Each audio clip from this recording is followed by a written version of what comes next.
secara teologis Yesus itu bukan Bapa kita. Ya. Allah Bapa adalah Bapa kita, sekaligus Bapanya Tuhan Yesus Kristus. Jadi kita bukan anaknya Yesus.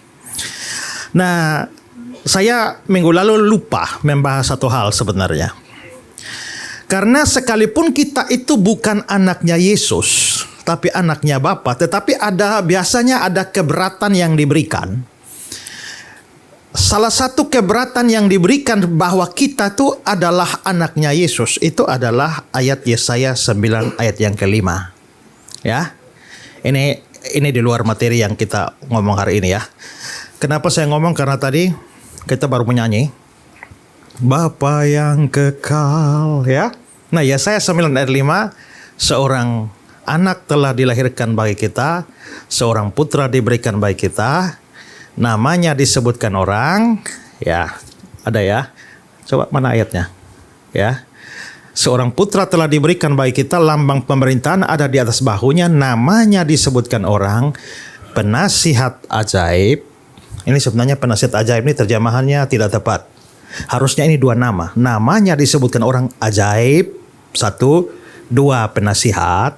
Tapi Alkitab Indonesia menggabung penasihat dengan ajaib jadi penasihat ajaib. Mestinya ajaib, kedua penasihat, yang ketiga Allah yang perkasa, 4 Bapa yang kekal, 5 Raja Damai. Nah, yang keempat nih, Bapa yang kekal. Nah, karena ini nubuat untuk Yesus, seorang anak telah lahir, seorang putra diberikan bagi kita, namanya adalah Bapa yang kekal, berarti Yesus Bapa dong. Ya kan? Nah, tapi saya mau beritahu bahwa di sini terjemahan Alkitab Indonesia di ayat ini, terjemahan baru, kurang pas. Karena sebenarnya terjemahan juga dalam banyak bahasa Inggris diterjemahkan Eternal Father. Sebenarnya bukan Eternal Father. Bagian ini ditulis dalam satu struktur bahasa Yunani namanya construct state. Nah, construct state itu ada aturannya, sehingga sebenarnya terjemahannya bukan Bapa yang kekal, bukan Eternal Father, tapi Father of Eternity. Jadi terjemahannya bukan Bapa yang kekal, tapi Bapa dari kekekalan. Kalau ditambah kata sandang, Sang Bapa dari kekekalan. Nah, Bapa itu artinya sumber. Bapa segala dusta. Iblis itu bapa segala dusta. Berarti seluruh dusta bersumber dari iblis. Allah itu adalah Bapa segala roh. Artinya segala roh sumbernya dari Allah. Nah, kalau ini Bapa dari kekekalan, berarti kekekalan itu sumbernya dari Kristus. Contoh, dulu waktu presiden kita Pak Harto itu dikenal sebagai Bapak Pembangunan. Artinya pembangunan itu dikerjakan oleh Pak Harto. Nah, yang di sini Bapa dari, bukan Bapa yang kekal, Bapa dari kekekalan. Jadi maksudnya apa? Maksudnya kekekalan itu sumbernya dari Yesus loh. Nah, kalau Yesus itu sumber dari kekekalan, bagaimana dengan Yesusnya sendiri? Pasti kekal. Nah, jadi di sini sebenarnya yang ditekankan Yesus sumber kekekalan. Bapa di sini itu adalah sumber. Jadi bukan berarti Yesus adalah Bapa. Ya. Nah, ini satu ayat yang sering kali dipakai untuk mendukung itu, tapi sebenarnya ini. Jadi waktu tadi kita nyanyi Bapa yang kekal, ya. Bapa yang kekal itu maksudnya Bapa yang merupakan sumber dari kekekalan. Itu maksudnya. Oke. Sekarang mari kita ucapkan pengakuan iman rasuli kita. Ini kalau ulang-ulang nanti sudah hafal nih ya. 2, 3. Aku percaya kepada Allah, Bapa yang Maha Kuasa, Khalik langit dan bumi, dan kepada Yesus Kristus, anaknya yang tunggal, Tuhan kita, yang dikandung dari Roh Kudus, lahir dari anak darah Maria, yang menderita sengsara di bawah pemerintahan Pontius Pilatus, disalibkan, mati dan dikuburkan, turun ke dalam kerajaan maut. Pada hari yang ketiga, bangkit pula dari antara orang mati, naik ke surga, duduk di sebelah kanan Allah, Bapa yang Maha Kuasa, dan dari sana dia akan datang untuk menghakimi orang yang hidup dan yang mati. Aku percaya kepada Roh Kudus, gereja yang kudus dan am, persekutuan orang kudus, pengampunan dosa, kebangkitan daging, dan hidup yang kekal. Nah, kita baru di kalimat pertama. Kalimat pertama kita, aku percaya kepada Allah, Bapa yang Maha Kuasa, Khalik langit dan bumi. Lalu kita sudah bahas pertama, aku percaya. Yang kedua, percaya. Yang ketiga, Allah. Lalu yang keempat, Bapa yang Maha Kuasa. Nah, minggu lalu kita sudah bahas Allah adalah Bapa.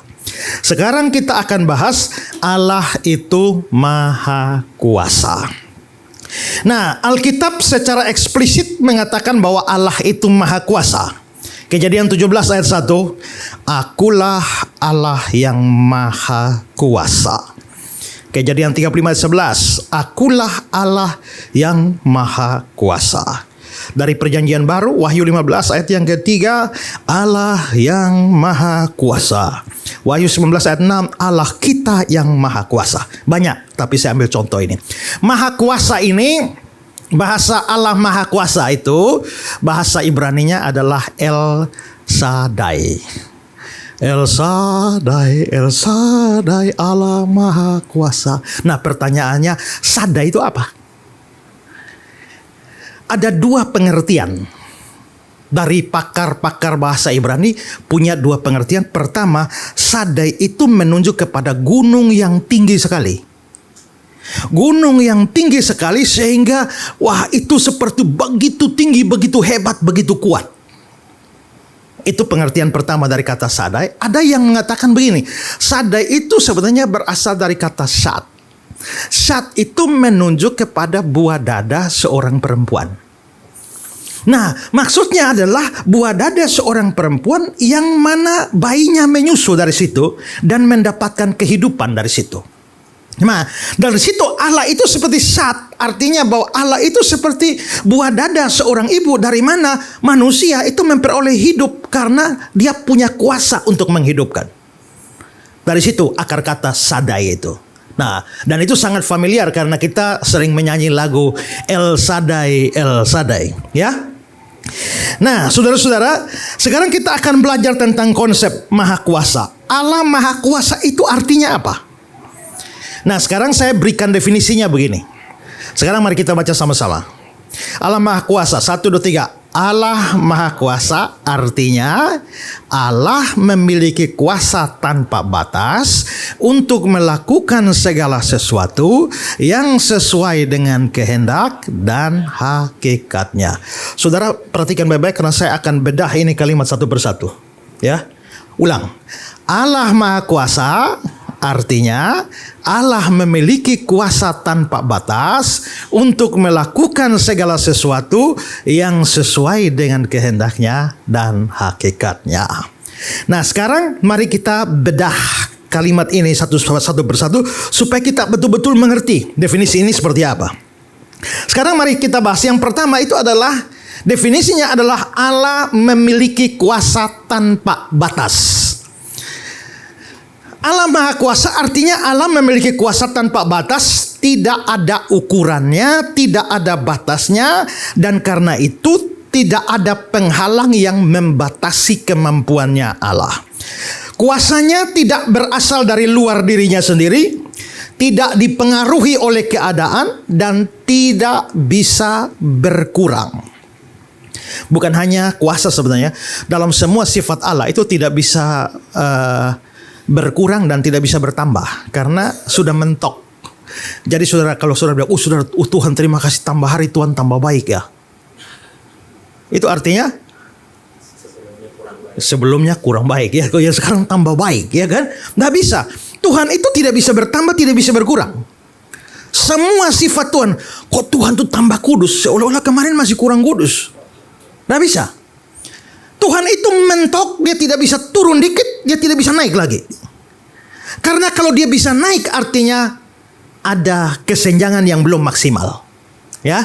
Nah, karena itu juga Tuhan itu berkuasa, bukan kuasanya tidak bisa turun, tapi kuasanya tidak bisa bertambah. Ya. Tuhan tambah maha kuasa. Nah, itu salah. Karena apa? Karena kuasanya tidak bisa mengalami perkembangan baik bertambah ataupun berkurang. Artinya dari selama-lamanya sampai selama-lamanya ya kuasanya seperti itu. Karena itulah maka di situ muncul ide bahwa kalau memang seperti itu definisinya, maka tidak ada yang menjadi tidak mungkin bagi Tuhan Allah. Tidak ada yang menjadi mustahil. Yeremia pasal 32. Engkaulah yang telah menjadikan langit dan bumi dengan kekuatanmu yang besar. Dengan tanganmu yang terentang, tiada satu apapun yang mustahil untukmu.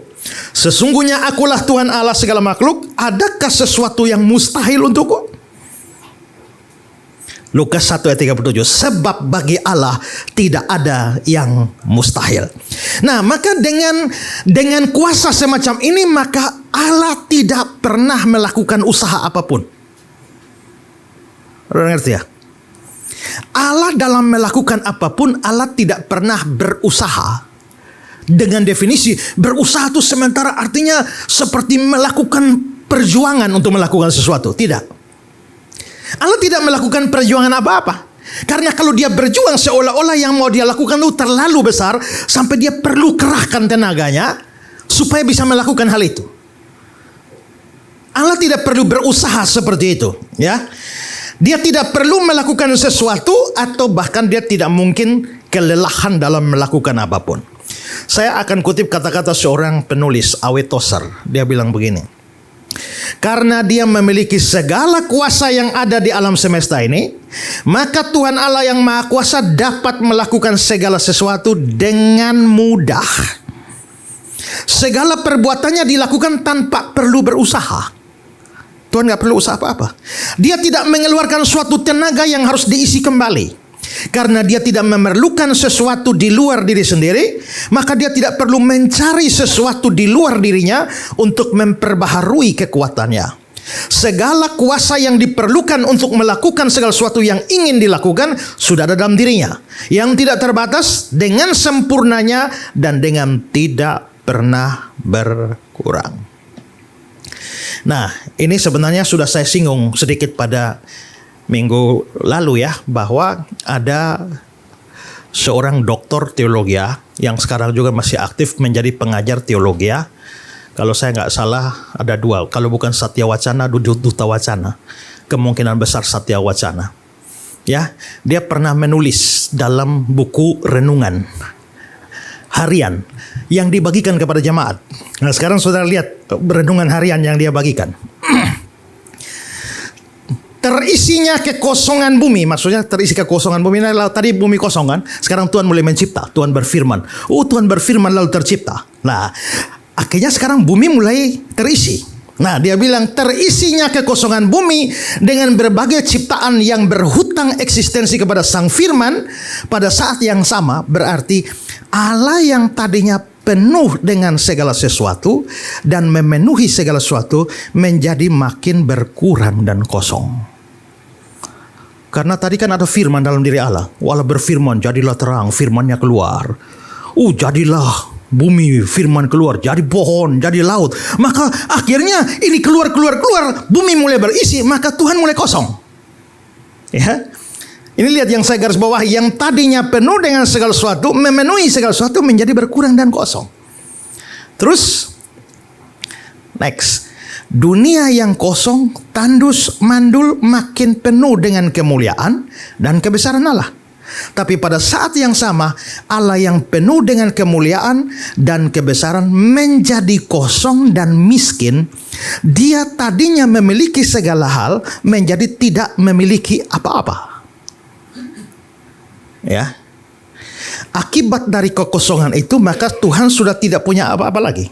Sehingga di akhir daripada penciptaan segala sesuatu, Tuhan Allah menjadi tidak berdaya lagi.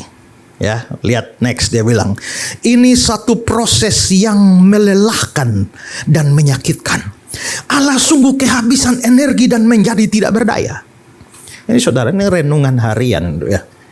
Nah, kalau jemaat dikasih renungan harian model kayak begini, Allah sungguh kehabisan energi dan menjadi tidak berdaya.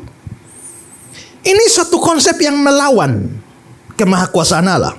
Nah, nanti baru dia bilang, setelah Allah sudah kosong, sudah tidak berdaya apa-apa lagi, Allah tidak bisa bikin apa-apa lagi, maka Allah menunggu sampai hari Sabat, Adam memimpin segala ciptaan, kembalikan kemuliaan bagi Allah sehingga terisi lagi. Ya, lihat kata-kata dia berikut.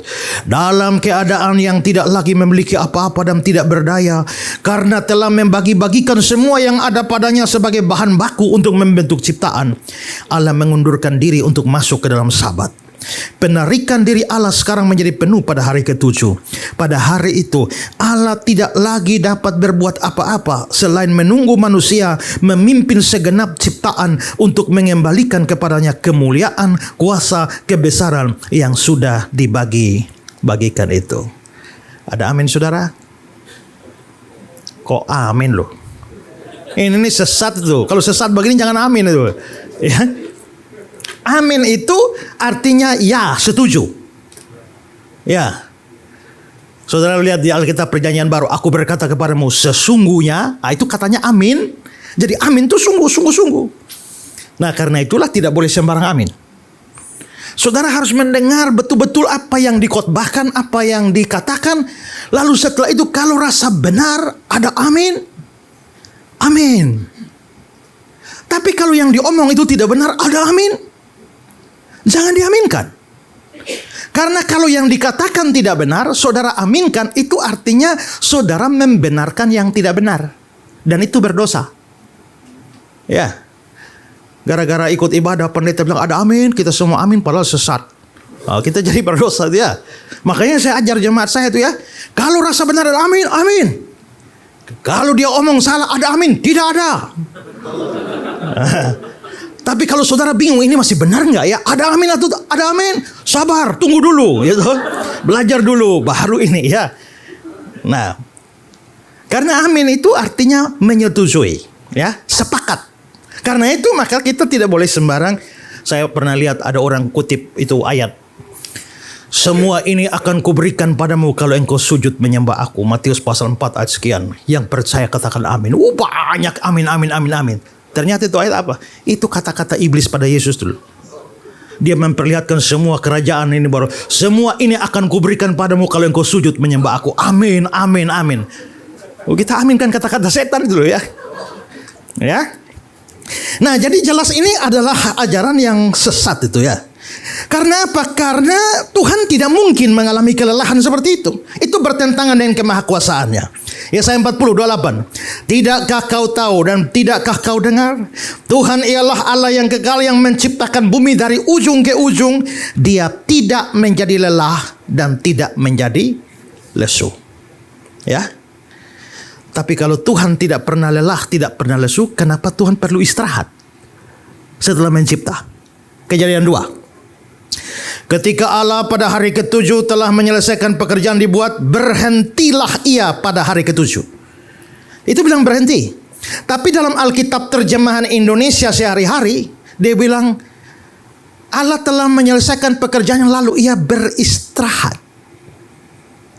Keluaran 31 ayat 17. Tuhan telah membuat langit bumi waktu 6 hari, pada hari ke-7 aku berhenti bekerja dan beristirahat. Kalau memang Tuhan tidak lelah, kenapa istirahat? Ayo. Bahasa anthropomorphis yang kita belajar lalu itu, ya. Jadi pokoknya lihat, kalau ada cerita-cerita yang kok kayaknya kok nggak cocok ya dengan sifat Allah, lalu menyesallah Tuhan. Masa Tuhan menyesal? Oh, itu berarti bahasa anthropomorphis. Aku akan turun dan mencari tahu benar atau tidak. Masa Tuhan perlu cari tahu? Bahasa anthropomorphis. Tuhan punya kaki, tangan, telinga, mata. Bahasa anthropomorphis. Nah, ini sama. Maka di sini kita bukan berarti bahwa Allah itu kelelahan sampai perlu istirahat, tidak. Ini bahasa anthropomorphis saja. Jadi bagi Tuhan itu, Tuhan tidak perlu mengerahkan energi terlalu banyak untuk melakukan apapun. Saya berikan kutipan dari buku saya sendiri ya. Itu waktu buku saya tentang Natal. Next. Sebuah gunung dan sebutir pasir sama ringannya di hadapan Tuhan. Sebuah planet dan sebuah kerikil sama ringan juga bagi Tuhan. Dia bisa dengan mudah mencampakkan sebuah gunung ke laut, sama seperti engkau mencampakkan pasir dari tanganmu. Dia bisa melemparkan sebuah galaksi sama mudah dengan engkau melemparkan sebuah kerikil. Artinya Tuhan tidak perlu butuh usaha lebih untuk melakukan sesuatu. Karena kemahakuasaannya yang maksimal itu, maka Tuhan tidak perlu berlelah-lelah, berjuang, berusaha sedemikian rupa untuk melakukan apa-apa. Ya, jadi dia mau lempar galaksi itu sama dengan lempar pasir tuh, sama mudahnya. Itu karena kemahakuasaan, kuasanya tidak terbatas. Sekarang potongan kedua. Untuk melakukan segala sesuatu, ya. Allah memiliki kuasa tanpa batas untuk melakukan segala sesuatu. Itu berarti bahwa Tuhan mampu melakukan semua hal yang Dia kehendaki di dalam ciptaan, baik yang kelihatan maupun yang tidak kelihatan. Maka tidak ada peristiwa, tidak ada malaikat, tidak ada manusia, tidak ada suatu kuasa apapun yang dapat menghalangi pelaksanaan rencana Allah. Sekarang lihat Daniel 4. Semua penduduk bumi dianggap remeh. Dia berbuat menurut kehendaknya terhadap bala tentara langit dan penduduk bumi, dan tidak ada seorang pun dapat menolak tangannya dan berkata padanya, apa yang kau buat? Saking maha kuasanya Tuhan, Dia bisa melakukan apa saja dan tidak butuh persetujuan kamu. Yesaya 14:27, Tuhan semesta alam telah merancang, siapa yang dapat menggagalkannya? Tangannya telah teracung, siapa yang dapat membuatnya ditarik kembali? Ini memastikan bahwa kalau Tuhan mau lakukan sesuatu pasti berhasil. Ya. Nah, saudara-saudara, tidak ada kekuatan apapun yang bisa menggagalkan rencana Tuhan Allah. Yang apa yang Tuhan mau lakukan. Sekarang kita ambil contoh praktis saja. Tokoh di dalam Alkitab Perjanjian Lama yaitu Yusuf. Yusuf itu salah seorang yang telah ditetapkan, direncanakan oleh Tuhan menjadi seorang pemimpin bangsa, pemimpin besar. Dibuktikan dengan sewaktu dia masih muda, Tuhan sudah kasih mimpi. Ya, mimpinya apa? Kejadian pasal 37. Pada suatu hari, suatu kali bermimpilah Yusuf.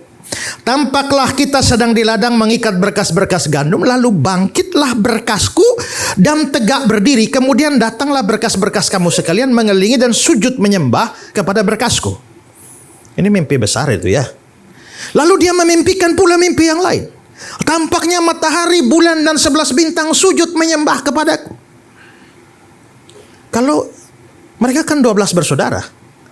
Kalau ada 11 bintang, berarti 11 saudaranya. Ada matahari dan bulan, itu berarti papa mamanya. Makanya masakan bapak dan mama dan saudara-saudara sujud menyembah engkau. Tapi ayat 11 bilang ayahnya menyimpan itu dalam hatinya. Artinya saudara-saudara, sebenarnya Tuhan sudah kasih visi dia bahwa dia tuh akan jadi orang besar. Tuhan sudah punya rencana untuk pribadinya yang luar biasa. Tapi bagaimana kenyataan hidupnya? Gara-gara mimpi itu, saudara-saudaranya jadi iri hati. Lempar dia masuk lubang sumur. Keluar dari sumur, jual ke Mesir. Habis di Mesir, jadi budaknya Potifar. Lalu difitnah istri Potifar. Jadi narapidana. Dari jadi narapidana, akhirnya namanya kedengaran sampai Firaun. Lalu dia bisa tafsir mimpi Firaun. Lalu akhirnya Firaun angkat dia menjadi Perdana Menteri. Setelah Firaun angkat dia jadi Perdana Menteri, saudara-saudaranya itu datang cari gandum. Lalu akhirnya memang sujud menyembah dia. Kalau begitu rencana siapa yang tergenapi? Rencana Tuhan kan? Tuhan bikin rencana dia akan jadi orang besar. Tapi tahu-tahu di tengah jalan ada masuk rencana jahat manusia. Rencana jahat manusia masuk di tengah, seolah-olah ini karena Yusuf mimpi besar, saudara-saudaranya iri, kamu mau jadi pemimpin kami ya? Akhirnya mereka memasukkan rencana jahat, tindakan jahat. Seolah-olah tindakan jahat mereka itu mau mencegah Yusuf supaya jadi sesuai mimpinya. Tapi anehnya justru gara-gara rencana jahat itu, itu menjadi jalan bagi Yusuf untuk mencapai apa yang Tuhan rencanakan bagi dia. Kalau begitu kita bisa lihat, kalau Tuhan sudah punya rencana baik untuk kamu, 1000 kejahatan tidak pernah bisa menggagalkan. Malah rencana jahat itu akan membawa kamu kepada tujuannya. Maka dari sini kita bisa melihat bahwa berarti kenapa bisa begitu? Karena dia maha kuasa. Karena Tuhan maha kuasa, dia sanggup melakukan apa yang dia kehendaki, maka rencana jahat manusia tidak bisa menggagalkan rencana dia. Kenapa? Karena kemahakuasaan ini. Makanya kalau kita tuh anak-anak Tuhan tuh ya, kita harusnya aman. Mau orang rencana jahat bagaimanapun juga, ikut saja, mengalir saja. Karena waktu kamu mengalir dengan kejahatan orang tuh ujung-ujungnya rencana Tuhan yang tergenapi. Ya, kenapa? Dia maha kuasa. Itu kasus pertama. Kasus kedua ini adalah kelahiran Yesus, Natal. Nah, saudara-saudara, Yesus ini salah satu tokoh yang unik. Di Lukas pasal 1, Allah menyuruh malaikat Gabriel pergi ke sebuah kota di Galilea bernama Nazaret, kepada seorang perawan yang bertunangan dengan seorang bernama Yusuf, keluarga Daud. Nama perawan itu Maria. Jadi saudara-saudara, Maria dan tunangannya tinggal di Nazaret. Malaikat datang kasih tahu itu di Nazaret, sementara nubuatnya itu di Bethlehem. Nah, lalu Maria dengan kehamilannya bulan pertama, kedua, ketiga, seterusnya masih tinggal di Nazaret. Sampai Maria sudah hamil besar masih di Nazaret. Dan kalau tidak ada aral melintang, maka dia akan melahirkan Mesias di Nazaret. Dan kalau itu sampai terjadi, nubuat Tuhan meleset. Ya. Jadi kalau ada nubuat yang hampir meleset, itu adalah nubuat ini, yaitu tempat kelahiran Kristus. Tapi saudara-saudara, menjelang mau melahirkan tiba-tiba terjadi sesuatu. Kaisar Agustus memerintahkan sensus. Sensusnya masing-masing harus di kampung halamannya. Dan Yusuf kampung halamannya di mana? Bethlehem. Karena itu maka harus pergi untuk mendaftarkan diri di Bethlehem. Lukas 2. Pada waktu itu Kaisar Agustus mengeluarkan suatu perintah, menyuruh mendaftarkan semua orang di seluruh dunia. Seluruh dunia ini seluruh dunia Romawi, ya, di bawah Kaisar Agustus. Maka pergilah semua orang mendaftarkan diri masing-masing di kotanya sendiri. Demikian juga Yusuf pergi dari kota Nazaret di Galilea ke Yudea, ke kota Daud yang bernama Bethlehem, karena dia berasal dari keluarga dan keturunan Daud, supaya didaftarkan bersama-sama dengan Maria tunangannya yang sedang mengandung. Ketika mereka di situ, di Bethlehem, tibalah waktunya bagi Maria untuk bersalin, dan dia melahirkan seorang anak laki-laki. Coba saudara lihat, kenapa tiba-tiba Kaisar Agustus bikin sensus? Seandainya beliau tidak bikin sensus, nubuat meleset. Tapi pada waktu yang sangat krusial, sedikit lagi melahirkan, tahu-tahu sensus datang. Karena sensus datang, harus pergi ke Bethlehem. Dan melahirkannya di Bethlehem. Ini menunjukkan apa? Tuhan ini kayaknya mengatur ini sejarah nih. Dan dia mengatur, dialah dalam tanda petik otak di balik Kaisar Agustus. Kalau begitu, ini kemahakuasaan Tuhan. Tidak ada satu apapun yang bisa menggagalkan, termasuk keadaan. Tadi kejahatan tidak bisa menggagalkan rencananya. Tapi sekarang, keadaan tidak bisa menggagalkan rencananya. Dia yang mengatur semua, sampai akhirnya Kaisar Agustus, tanpa dia sadari, dia sebenarnya melakukan sesuatu yang mendukung kehendak Tuhan. Oke, saya kasih kutipan dari kata-kata pendeta Budi Asali. Tanpa dia sadari, Kaisar kafir ini melakukan sesuatu yang menyebabkan tergenapinya nubuat firman Tuhan. Ini bukan sekedar merupakan suatu kebetulan, tapi Tuhan menguasai dan mengarahkan Kaisar kafir tersebut untuk melaksanakan rencananya. Bandingkan dengan Amsal 21 ayat 1 yang berbunyi, hati raja seperti batang air dalam tangan Tuhan, dialirkannya kemana dia inginkan. Jameson, Fawcett and Brown. Sampai saat ini Maria hidup di tempat yang salah untuk kelahiran Mesias. Benar ya? Karena masih tinggal di Nazaret. Kalau dia tinggal lebih lama sedikit saja di Nazaret, maka nubuat tentang kelahirannya di Bethlehem akan gagal. Tapi lihatlah, tanpa rencana atau tujuan darinya, apalagi dari Kaisar Agustus untuk menggenapi nubuat ini, dia justru dibawa dari Nazaret ke Bethlehem. Dan pada saat yang sangat tepat itulah waktunya dan bayi itu lahir. Wow. Artinya kita bisa lihat, kalau Tuhan sudah rencanakan di Bethlehem, tak mungkin terjadi di tempat lain. Pasti harus di Bethlehem. Mengapa bisa begitu? Karena kemahakuasaan. Kemahakuasaan ini yang membuat semua yang Tuhan rencanakan pasti jadi seperti apa adanya. Ya.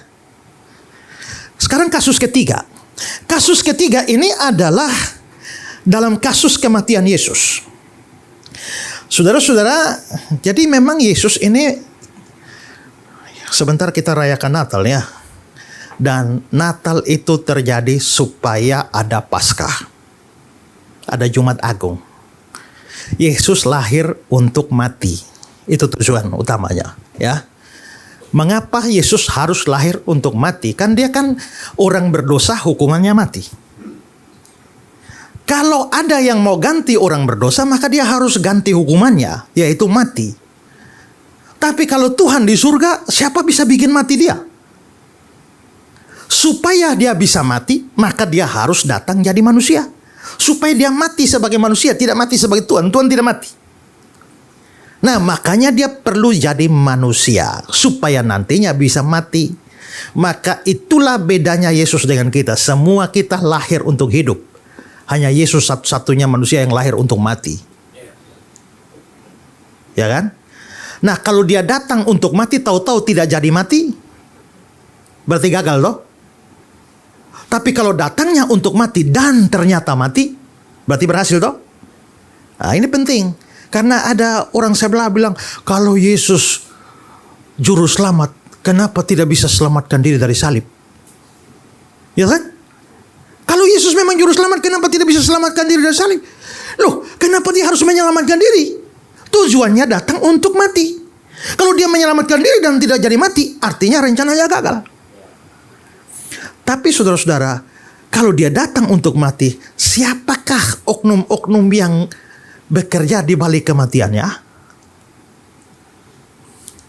Pertama iblis, kedua Yudas Iskariot, ketiga Pilatus, keempat Herodes, kelima itu imam-imam kepala dan orang-orang Yahudi, keenam prajurit-prajurit Roma. Itu jahat semua itu ya. Jahat semua itu. Nah, tapi yang menariknya adalah tujuan Yesus datang itu apa? Mati. Lalu ada kejahatan-kejahatan dari orang lain yang seperti saya sebut tadi. Tapi apakah kejahatan itu menggagalkan rencana Allah? Ternyata tidak. Sekarang lihat kisah pasal 4. 27-28. Sebab sesungguhnya telah berkumpul di kota ini Herodes, Pontius Pilatus, beserta bangsa-bangsa, suku-suku bangsa Israel melawan Yesus hambamu yang kudus yang engkau urapi. Ayat 28. Untuk melaksanakan segala sesuatu yang telah engkau tentukan dari semula oleh kuasa dan kehendakmu. Artinya apa? Artinya kejahatan terbesar, yaitu penyaliban Yesus pun justru menggenapi rencana Allah. Ya. Karena itu salahlah kalau orang menganggap bahwa Yesus mati itu bukan rencana Bapa. Seperti yang diomongkan oleh Edis itu. Ya, dia nggak ngerti apa-apa itu tentang teologi Kristen. Tapi banyak orang terlalu percaya dia. Ya. Memang cenderung sekarang orang lebih senang orang terkenal daripada yang orang benar. Ya, makanya saya bergumul nih, Tuhan, bagaimana bikin orang-orang benar jadi terkenal ya. Tidak bisa, ini rencana untuk menggenapi. Jadi memang ada kejahatan. Di atas itu kan kejahatan, tapi tahu-tahu untuk melaksanakan segala sesuatu yang engkau tentukan. Kalau begitu bahkan kejahatan Yudas, iblis, Pontius Pilatus dan lain-lain ternyata bukan menggagalkan rencana Tuhan, tapi malah bikin tergenapi rencana Tuhan.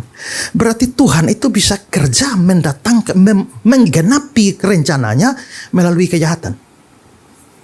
Makanya kalau saudara sudah hidup baik tapi orang masih jahat dengan saudara, sudah berusaha menghindar tapi itu kejahatan masih terjadi juga, jangan cepat marah-marah dan memberontak. Jangan-jangan itu cara Tuhan loh ya, bawa saudara ke titik sana itu loh.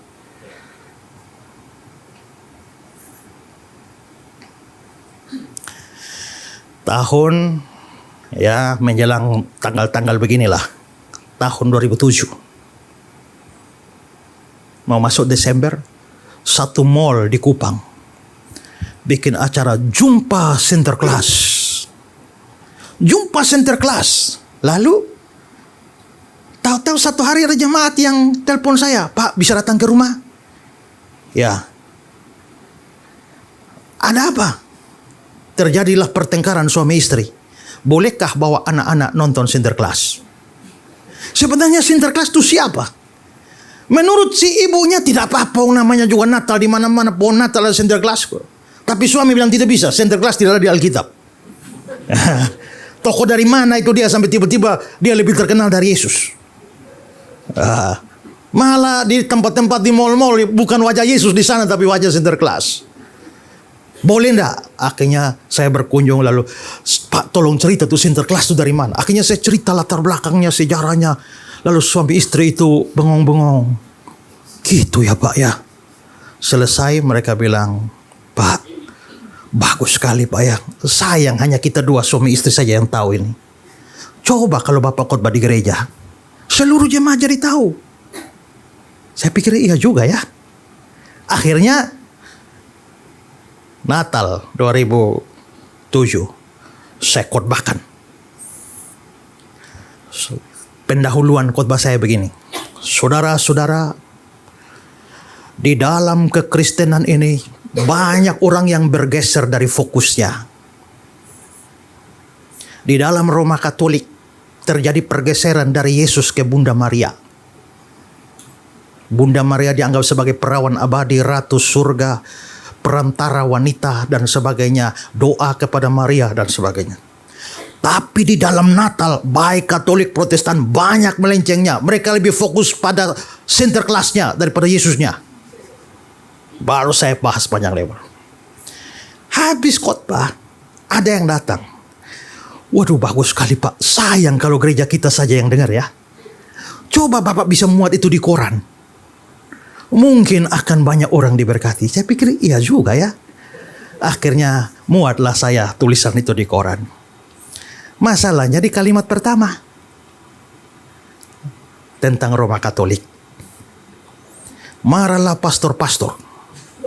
Marahlah romo-romo semua. Semua berapa pastor serbu saya di koran, balas. Ya, padahal saya hanya satu kalimat saya, tapi mereka bikin tulisan berseri-seri melawan saya. Waktu itu saya, Tuhan ini saya tanggapi atau tidak ya? Kalau tanggapi ini pasti masalahnya akan besar ini. Karena Katolik juga sangat kuat di Kupang itu. Di NTT itu. Apalagi saat itu gubernurnya Katolik itu. Tapi kalau saya tidak jawab ini bagaimana nih? Akhirnya saya berdoa Tuhan gini saja. Saya akan buat tanggapan. Keputusan terakhir di tangan Tuhan. Kalau memang Tuhan mau ini tulisan keluar, Tuhan kerjalah. Di tim redaksi koran. Kalau mereka merasa memutuskan terbitkan, saya yakin itu kehendak Tuhan itu terbit. Tapi kalau memang Tuhan tidak mau, Tuhan bekerja di hati mereka kalau ini berbahaya jadi tidak usah keluar. Lalu akhirnya saya masukkan. Tapi saya tidak menyerang, saya hanya bertanya. Kalau kalian bilang bahwa Maria tidak berdosa, bahkan Maria tidak punya dosa asal, Maria tidak punya kemungkinan berdosa, kasih tahu saya ayatnya di mana? Sementara Roma 3:23 bilang semua manusia berbuat dosa kecuali Yesus saja. Kalau kalian mengatakan bahwa Maria perawan abadi, saya juga percaya Maria perawan sebelum melahirkan Yesus. Tapi kan orang Katolik percaya Maria itu perawan sebelum melahirkan Yesus, perawan, pada saat melahirkan Yesus perawan, setelah melahirkan Yesus juga tetap perawan. Karena itu bagi orang Katolik, Maria tidak pernah hubungan seks dengan Yusuf walaupun Yesus sudah lahir. Karena itu maka Yesus, pernikahan Maria dan Yusuf tidak pernah ada anak-anak yang lain. Yesus satu-satunya. Nah, saya cuma tanya, kalau memang tidak, kenapa Dikatakan lalu ia melahirkan anaknya yang sulung. Kalau ada anak sulung. Lalu kalau memang Maria tidak berdosa, kenapa dalam nyanyian pujian Maria, aku mengucap syukur kepada Allah, juru selamatku. Juru selamat dalam hal apa? Kalau Maria tidak berdosa, dia tidak perlu juru selamat. Lalu dibalas lagi oleh pastor-pastor itu. Lalu saya balas lagi. Akhirnya jadi heboh besar. Demo ke koran, demo ke saya, ancaman pembunuhan dan sebagainya. Saya waktu itu tulis di banyak koran, siaran di banyak radio, dan RRI, radio pemerintah daerah, semua saya pegang. Gara-gara itu, perintah dari atas turun, tak, tak, tak, semua koran blacklist saya, semua radio blacklist saya semua. Saya nggak punya apa-apa lagi. Sejak itulah ada orang yang, Pak pernah dengar yang nama YouTube ya? Apa itu? Waktu itu YouTube belum tenar. Apa itu? Kalau Pak di blacklist dari koran, dari ini gak apa-apa. Ada yang nama YouTube, Pak. Nah, itu apa? Nah, akhirnya baru dibilang, oke, saya yang bikin akun buat Bapak. Akun saya itu dibuat oleh orang itu tuh. Nah, lalu pokoknya sekarang Bapak hanya tahu saja khotbah atau ini upload. Karena itulah maka sebelum orang tahu YouTube, saya sudah mulai YouTube duluan. Makanya sampai sekarang mungkin dari seluruh pendeta Indonesia, saya video paling banyak, sudah hampir 8.000 video itu, ya. Ya karena itu dari situ. Nah, tapi masalah belum selesai. Tahu-tahu saya dipanggil oleh gereja saya. Pak, kami sangat menghargai pelayanan Bapak. Gereja mau kasih Bapak cuti ya. Kami belikan tiket. Wih, bagus sekali ini gereja ya. Akhirnya saya dikasih cuti, dibelikan tiket pergi ke Surabaya cuti. Tiba-tiba 1 minggu cuti, tiba-tiba datang surat skorsing. Saudara diskorsing karena membuat kegaduhan di NTT. Dan saudara dilarang untuk tulis di koran, siaran radio, berkhotbah selama 6 bulan di kota Kupang dan sekitarnya. Apabila saudara melakukan salah satu dari 3 hal ini, saudara akan diberhentikan. Saya dalam hati, kenapa mereka larang saya khotbah? Saya memberontak. Akhirnya saya bikin surat balasan. Kesalahan moral apa yang membuat saudara melarang saya? Celakalah saya kalau saya tidak beritakan Injil. Saya pulang, saya kontak ke radio 1. Ya, mau bisa saya siaran 1 kali saja. Dia mau. Saya siaran 1 kali. Saya pergi ke orang koran. Boleh 1 kali tulisan saja. Dia kasih. Setelah itu saya pergi ke 1 gereja. 1 kali khotbah saja. Setelah ada tulisan satu, setelah itu saya bersurat. Saya sudah tulis di koran. Ini. Saya sudah siaran radio ini. Saya sudah khotbah. Sekarang mau apa? Kasih berhenti? Berhenti sudah. Dan akhirnya saya memang berhenti. Dan saya keluar dari gereja itu. Ya, sudah luntang-lantung, tidak jelas pelayanan saya. Ya. Nah, juga saya karena tidak punya karunia jadi gembala, saya juga jadi nggak mau bikin gereja. Ya, saya luntang-lantung saja ini saja. Tapi ada pendeta di Surabaya, pendeta Budi Asari bilang, "Yuk pulang Kupang bikin gereja." Saya nggak mau. Tiap minggu dia telepon, "Yuk di mana? Pulang, bangun gereja." Dia paksa saya, dan saya rasa kenapa orang ini paksa saya gitu loh. Ya, dia setiap minggu dia kejar saya. Dan akhirnya saya pulang. Sampai 1 titik, saya harus bangun gereja. Dan saya punya janji pada Tuhan. Tuhan, saya rasa saya tidak mau jadi pendeta Tuhan ya. Hanya Tuhan pakai orang ini paksa saya. Jadi karena terus terang saya terpaksa nih ya. Tapi kalau memang Tuhan ini saya menyerah, tapi ingat, kalau memang begitu, gereja ini Tuhan yang tanggung jawab. Akhirnya 3 Agustus 2008, gereja saya di Kupang berdiri. Lalu setelah itu gereja ini berjalan, baru saya sadar. Kalau tidak ada masalah dengan Sinterklas, ini gereja tidak akan berdiri. Nggak akan berdiri. Karena pasti saya aman-aman saya, dan saya masih di gereja tua sampai sekarang ini. Dan pelayanan saya tidak seperti ini. Waktu saya ingat itu, aduh Tuhan, ternyata yang namanya kebetulan itu tidak pernah betul-betul ada. Karena ternyata Tuhan mengarahkan semua, dan Dia melakukan dengan kuasanya, rencananya tergenapi. Tapi bagaimana rencananya Dia tergenapi dalam saya?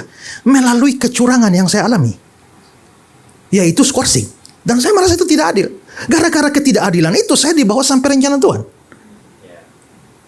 Kenapa bisa semua ini? Ini kemahakuasaan.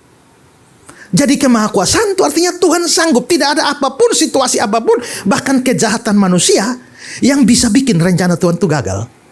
Ayub 42 ayat 2. Engkau sanggup melakukan segala sesuatu dan tidak ada rencanamu yang gagal. Amin. Nah, itu baru potongan kedua. Sekarang yang ketiga. Next. Yang sesuai dengan kehendaknya. Allah memiliki kuasa tanpa batas untuk melakukan segala sesuatu yang sesuai kehendaknya. Nah, ini menunjukkan bahwa walaupun Allah Maha Kuasa, tapi Dia tidak pakai kuasanya secara sembarangan. Dia tidak pakai kuasanya tanpa tujuan. Kuasanya selalu kerja selaras dengan rencananya. Makanya apa yang Dia inginkan pasti terjadi. Tapi apa yang Tuhan tidak kehendaki mustahil terjadi. Ya. Kehendak Tuhan adalah standar tertinggi dari seluruh semesta ini. Mazmur 115. Allah kita di surga, Dia melakukan apa yang dikehendakinya. Wahyu 4 ayat 11. Engkau telah menciptakan segala sesuatu dan oleh karena kehendakmu semua itu ada dan diciptakan. Maka dari sini kita bisa melihat bahwa Tuhan itu kehendaknya, ya, Dia bekerja berdasarkan kehendaknya. Intinya begini, kalau Tuhan mau A harus terjadi. Tapi kalau Tuhan maunya A, B tidak bisa terjadi. Kalau Tuhan tidak mau B, tak mungkin B terjadi. Maka semua pada akhirnya harus terakhir yang terjadi adalah apa yang Dia kehendaki. Saudara, ada cerita di dalam Alkitab waktu bangsa Israel keluar. Kan bangsa makin lama mereka makin besar, makin menang-menang di dalam berbagai peperangan. Lalu akhirnya kita bisa melihat ada kisah di mana ada Raja Balak.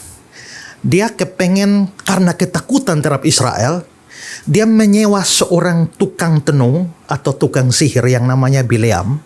Bileam ini terkenal dengan kutuknya. Kalau dia kutuk kamu, kamu pasti terkutuk. Ya, ini dia kutuk terkutuk, tidak pernah meleset.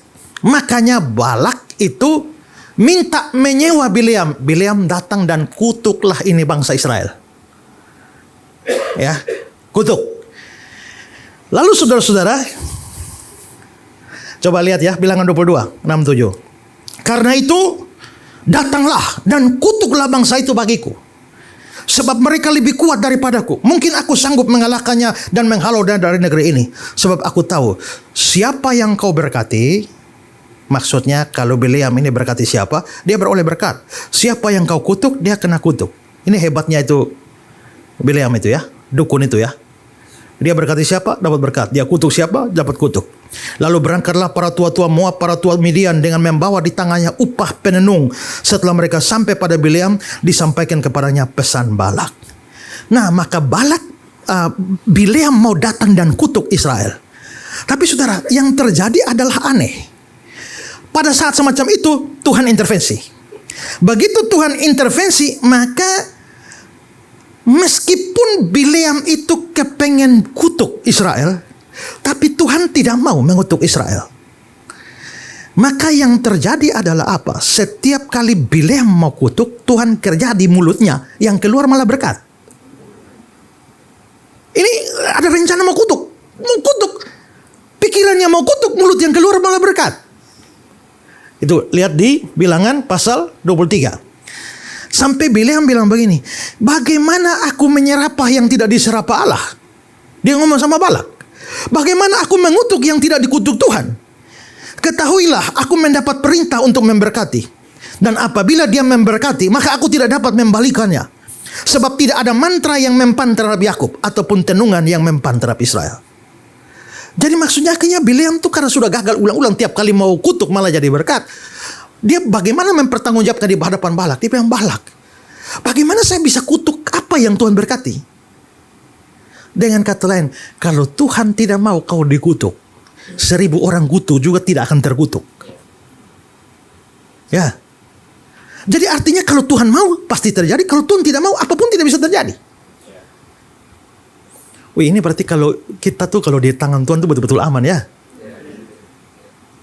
Kalau orang mau mencelakakan kamu, dan kalau Tuhan tidak menghendaki, kamu tidak akan celaka. Tapi bagaimana kalau orang menghendaki kamu celaka dan memang kamu celaka? Ya karena memang Tuhan menghendaki kamu celaka. Kok Tuhan menghendaki kamu celaka? Iya, karena kalau dia menghendaki kamu celaka, artinya dia mau membawa kebaikan bagi kamu di balik kecelakaan itu. Gitu. Nah, jadi di sini kita bisa lihat bahwa di sini apa yang Tuhan kehendaki pasti terjadi, yang Tuhan tidak kehendaki tidak terjadi. Makanya itulah alasan kenapa di dalam perjanjian baru dinasihati kita tidak perlu takut pada apapun. Lihat Lukas pasal 21.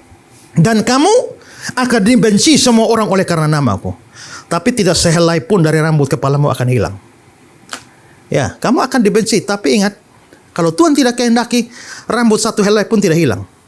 Makanya saya bilang, saudara-saudara, kalau rambut satu helai tidak hilang dari kepalamu, bagaimana kepalamu bisa hilang? Ya, rambut saja tidak hilang, apalagi kepala. Ya kan? Walaupun ada kepala yang sudah tidak punya rambut lagi. Nah, ini alasan membuat kita sebenarnya tidak perlu takut apapun. Ya, tidak perlu takut apapun. Makanya Daud bilang, sekalipun aku berjalan dalam lembah kekelaman. Itu terjemahan kita tidak terlalu kuat. Dalam bahasa Ibrani lembah kekelaman itu Gait Salmafet, yang harusnya lembah bayang-bayang maut. Sekalipun aku berjalan dalam lembah bayang-bayang maut. Lembah bayang maut itu apa? Lembah bayang maut itu Gait Salmafet itu adalah istilah orang Ibrani untuk dunia orang mati. Jadi maksudnya, sekalipun aku masuk sampai ke dunia orang mati, aku tidak takut bahaya. Kenapa? Sebab engkau besertaku. Berarti ini kuasa Tuhan. Nah, tapi yang di sini yang saya mau tekankan begini. Yang mau saya tekankan adalah begini. Kalau yang Tuhan tidak kehendaki tidak bisa dipaksa oleh apapun. Nah, sekarang gini, kalau Tuhan maunya A, kamu maunya B. Lalu kamu berdoa dengan sungguh-sungguh, Tuhan, berikanlah saya B. Kira-kira Tuhan kasih tidak?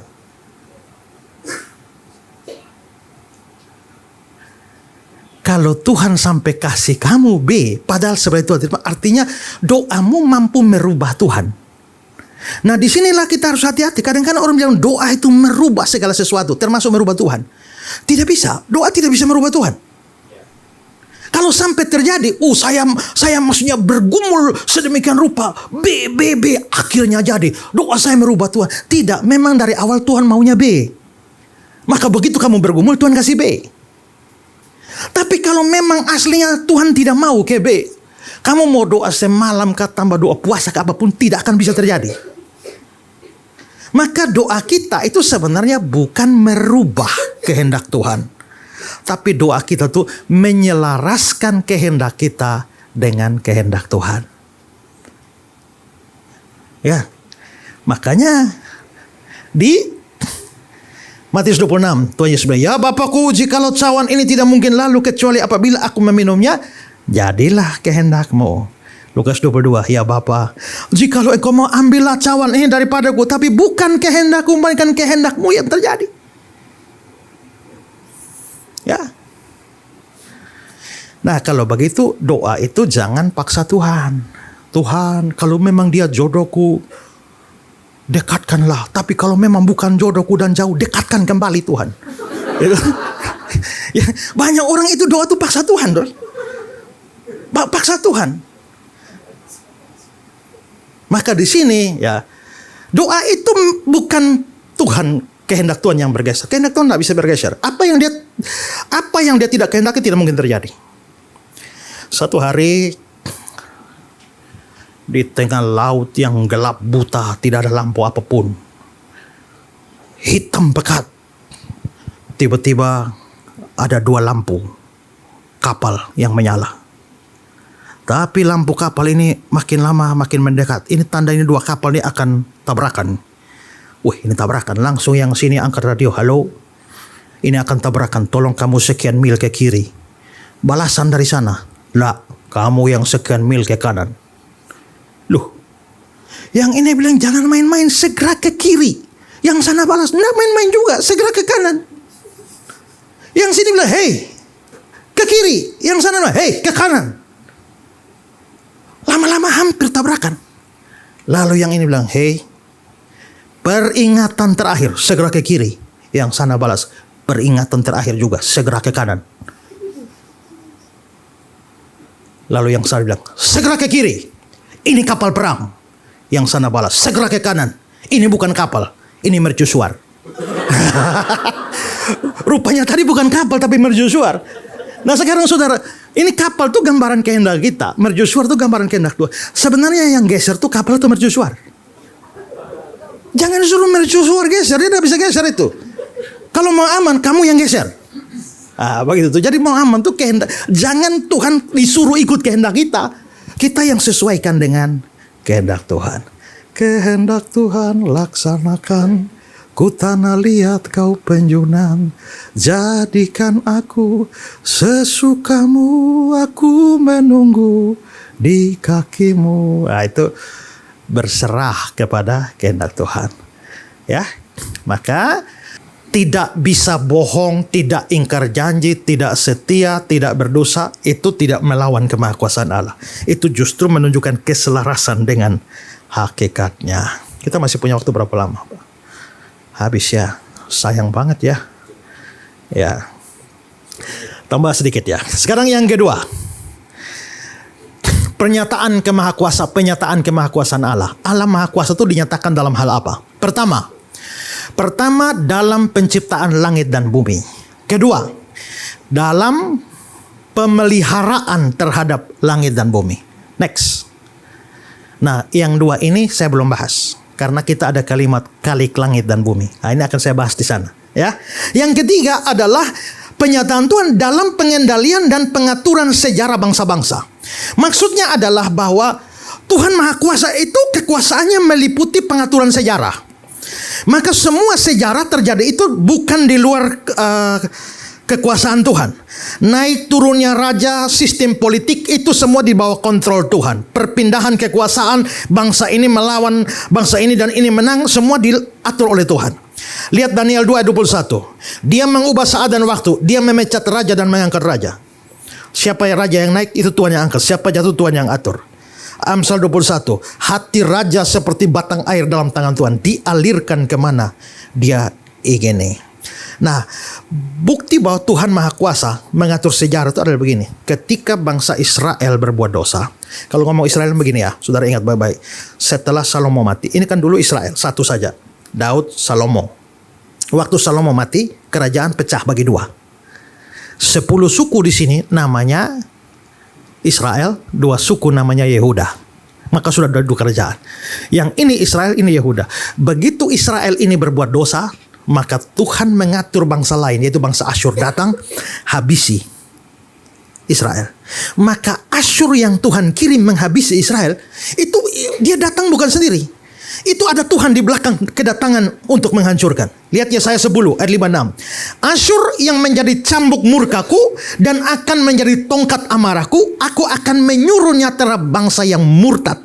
Aku akan memerintahkannya melawan umat sasaran murkaku, melakukan perampasan, penjarahan, menginjak-injak mereka seperti lumpur di jalan.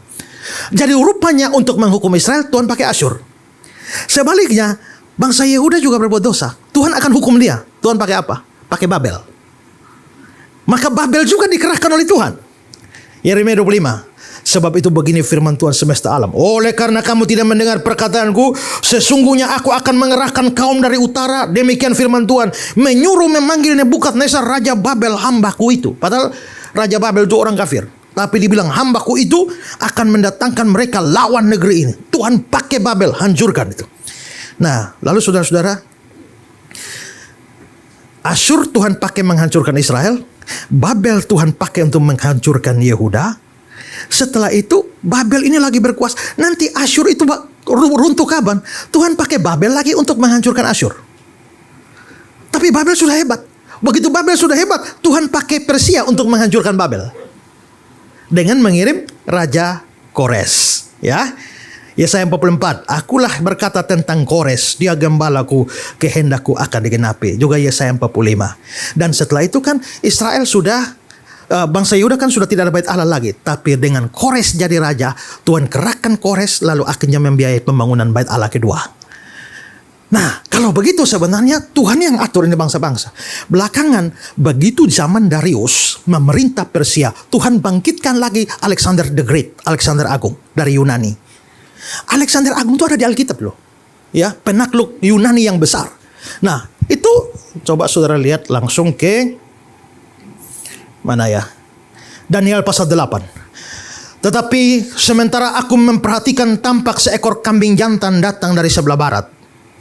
Nah, lalu dia tanduk itu domba-domba itu Persia. Lalu ayat 21-nya, dan kambing jantan yang berbulu kesat itu ialah raja negeri Yunani, dan tanduk besar yang di antara kedua matanya ialah raja yang pertama. Raja Yunani pertama siapa? Alexander the Great. Nah, dia Yunani, akhirnya dia meyunanikan dunia. Itu persiapan untuk zaman perjanjian baru, di mana bahasa Yunani ini. Tiba-tiba Yunani, Alexander Agung mati, kerajaannya bagi 4. 2 yang terkenal adalah Ptolemeus yang berkuasa di Mesir dan Seleukus yang berkuasa di Syria. Dan ini terus berjuang hantam-hantaman sampai akhirnya lemah. Lalu di barat bangkitlah Romawi. Lalu Romawi mematahkan dominasinya Yunani. Romawi berkuasa atas dunia. Pada saat Romawi berkuasa atas dunia, Yesus lahir. Maka begitu Yesus lahir, panggung sejarah ada pada Romawi. Jadi dengan kata lain, saudara, mau dikatakan apa? Kebesaran Babel tidak bisa menyelesaikan masalah dunia. Ya, pengaruh Yunani tidak bisa, kekuasaan Romawi tidak bisa. Pada zaman bangsa-bangsa, Tuhan Allah membangkitkan suatu kerajaan di mana kerajaan itu selama-lamanya, dan Yesus Kristus adalah rajanya, ya. Nah, artinya kuasa atas sejarah. Berikut, dalam terjadinya berbagai peristiwa mujizat. Lewatkan itu dan saya mau sampai ke poin yang kelima. Dalam beberapa peristiwa kristologis. Next. Dalam beberapa peristiwa kristologis. Ya, pembelahan laut, matahari, bulan berhenti, Elisa buat kapak terapung, air berubah jadi anggur, kebangkitan Lazarus. Ini mujizat-mujizat yang luar biasa. Dan berikut sekarang terakhir dalam beberapa peristiwa kristologis. Nah, mujizat yang terjadi kemahakuasaan Tuhan di dalam peristiwa kristologis, pertama itu adalah soal kelahiran Kristus dari perawan. Secara biologis tidak mungkin Maria bisa hamil tanpa pertemuan sel telur dan sperma laki-laki. Saya kutip kata-kata Stephen Tong. Jikalau saudara sempat mempelajari ilmu biologi, saudara akan mengetahui bahwa dalam sel telur wanita ada kandungan gen XX dan tidak mengandung unsur Y sama sekali. Sementara dalam sperma pria ada kandungan gen XY. Maka dari sini kita melihat bagaimanapun juga perempuan tidak mungkin melahirkan anak laki-laki dengan cara apapun jika tidak mendapatkan benih dari laki-laki yang mempunyai kandungan Y. Tidak bisa. Tony Evans, para perawan tidak bisa hamil kecuali secara adikodrati. Karena itu waktu peristiwa Natal, kok tahu-tahu Maria bisa hamil? Maria jadi heran juga, bagaimana aku bisa? Tapi dalam Lukas pasal 1 dijawab, kuasa Allah yang maha tinggi akan menolongi engkau, sebab bagi Allah tidak ada yang mustahil. Berarti Natal itu menyatakan kemahakuasaan Allah. Nah, kadang-kadang orang menganggap bahwa kok tidak masuk akal ya? Tidak. Sebenarnya masuk akal juga. Coba loncat ke 3-4 cara Allah memasukkan manusia ke dalam dunia ini. Ada 4 cara Tuhan memasukkan manusia ke dalam dunia. Pertama, tidak pakai laki-laki, tidak pakai perempuan. Hanya pakai debu tanah saja. Yaitu jadilah Adam. Kedua, Tuhan pakai laki-laki tanpa perempuan. Yaitu dari rusuknya laki-laki saja. Tidak ada perempuan belum ada. Jadilah Hawa. Ketiga, Tuhan pakai laki dan pakai perempuan untuk menghadirkan kita semua, kan? Hasil kawin papa mama. Ada kurang satu. Apa? Tanpa laki dan pakai perempuan, dia memasukkan manusia Kristus Yesus ke dalam dunia ini. Ya, kalau begitu Natal penyataan kemahakuasaan Allah. Dan yang kedua adalah kebangkitan Kristus. Kebangkitan Kristus itu lebih hebat lagi karena apa? Karena Yesus bangkit dengan kuasa sendiri. Yang lain itu dibangkitkan. Yesus memang dibangkitkan Bapa dan Roh Kudus, tapi bangkit sendiri juga. Rombak bait Allah ini dalam 3 hari aku akan mendirikan kembali. Kalau begitu, kebangkitan Kristus bukti kemahakuasaan Allah. Kita seru banget baru membahas doktrin tentang Allah. Kemarin kita sempat teleponan dulu karena Pak Esra mau mencuri di tikungan, mau langsung lompat ke Kalik Langit dan Bumi. Gimana Pak Yos gitu? Kenapa itu Pak? Boleh di-spill dulu Pak. Ya, karena memang Allah Bapa yang Maha Kuasa Kalik Langit dan Bumi. Dan salah satu pernyataan kemahakuasaan Allah adalah dalam penciptaan langit dan bumi. Nah, hanya kita nggak selesai situ saja, materi nggak habis nih ya. Nah, jadi sudahlah, kita Kalik Langit dan Bumi kita next year. Jadi hampir saja Bapa yang Maha Kuasa itu 3 kali pertemuan, saudara. Kemarin Bapa, lalu hari ini Maha Kuasa, lalu baru minggu berikutnya Bapa yang Maha Kuasa. Jadi mohon maaf kalau hari ini tadi rada bablas, tetapi saya percaya juga nggak membosankan juga. Ada banyak poin-poin ting-ting yang begitu banyak, sehingga memunculkan, men-trigger setiap pemikiran kita tentang kebenaran firman Tuhan. Kita mulai masuk dulu ke jika keselamatan sudah ditetapkan hanya melalui Yesus. Lantas kenapa Tuhan memberikan hukum Taurat yang tidak mungkin bisa dipenuhi oleh manusia, Pak? Hukum Taurat itu tidak diberikan supaya kita taat dan selamat. Bukan itu tujuannya. Tujuan hukum Taurat itu diberikan, kan hukum Taurat itu aturannya banyak sekali ya. Sekarang saya tanya, kalau tidak ada peraturan, lampu merah berhenti, ada nggak pelanggaran lalu lintas? Nggak ada kan? Kapan pelanggaran lalu lintas dalam hal itu terjadi? Ketika ada peraturan. Begitu ada peraturan, kamu langgar, maka kamu bersalah. Tapi kalau peraturannya tidak ada namanya pelanggaran. Kalau di dunia ini hanya ada satu peraturan, berapa kemungkinan kamu melanggar peraturan? Satu saja. Kalau ada 10 peraturan, kamu kemungkinan melanggar 10 peraturan.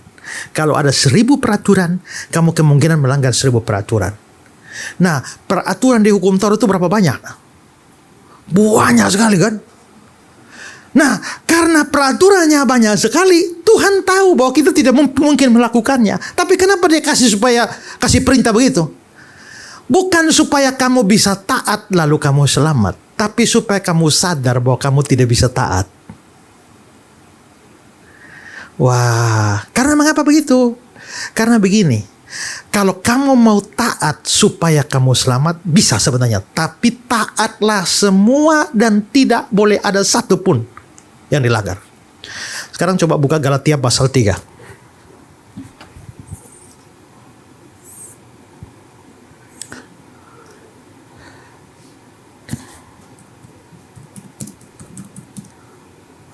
Galatia pasal 3 mulai ayat yang ke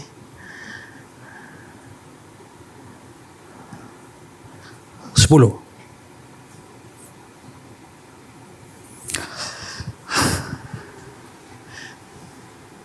Oke, saudara lihat ya. Dari kalimat ini.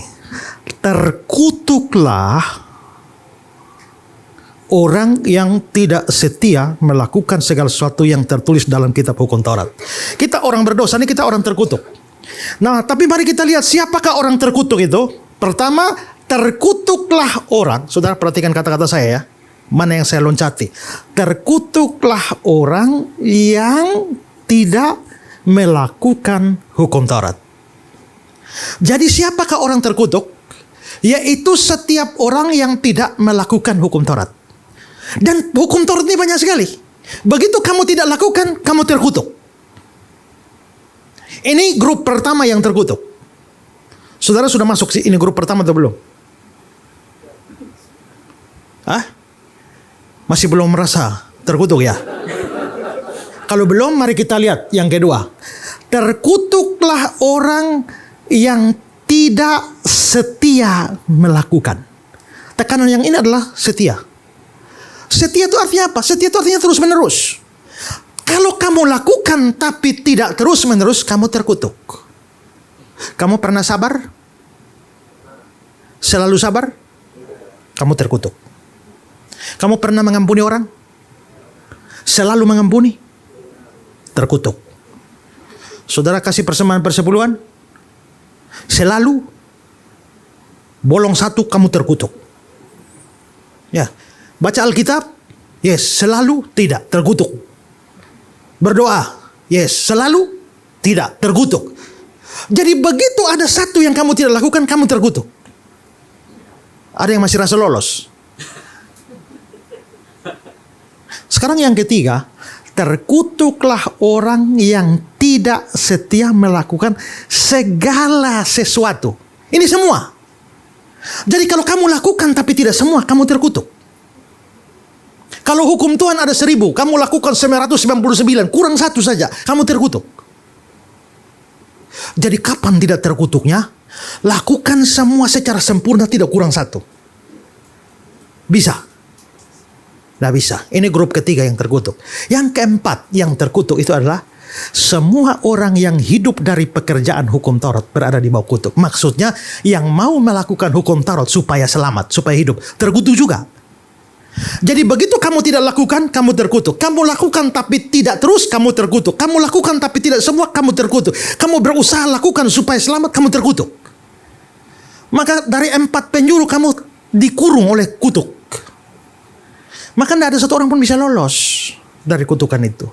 Kenapa? Karena memang hukum Taurat tidak diberikan supaya kamu taat lalu kamu selamat. Tidak. Hukum Taurat diberikan supaya kita sadar bahwa ternyata kita nih banyak pelanggaran ya. Tuhan kasih 1000 hukum, kita nih ternyata salah 1000 ya. Tuhan kasih 10.000, kita salah 10.000 ya. Tuhan kasih 1 juta, kita nih salah 1 juta ya.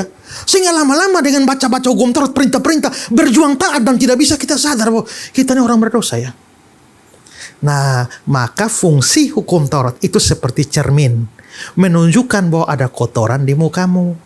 Pakailah cermin untuk melihat kotoran, tapi untuk membersihkan kotoran jangan pakai cermin. Ngerti?